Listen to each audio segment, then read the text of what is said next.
कोल्हापूर जिल्ह्यात खासगी सावकारांच्या घरावर छापे मारण्यात आलेले आहेत। सहकार उपनिबंधक कार्यालयाची शहरासह कळे आणि आसगावात ही कारवाई पाहायला मिळाली। खासगी सावकार प्रदीप भोसले, अशोक पाटील यांच्या घरावर हे छापे मारण्यात आलेत।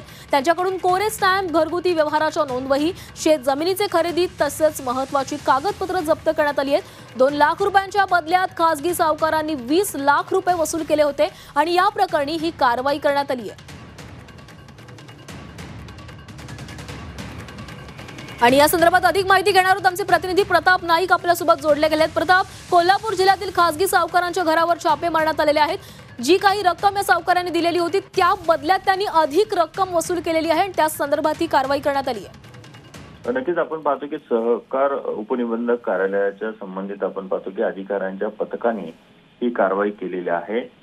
कोल्हापूरसह इतर 2 गावांमध्ये ही धाड टाकण्यात आली होती। त्याच्यामध्ये आपण पाहतो की 2 लाखाच्या बदल्यात संबंधितांकडून 20 लाख रुपये वसूल करून त्यांच्याकडून 2 बँकांचे अधिकचे 40 धनादेश घेतलेले आहेत।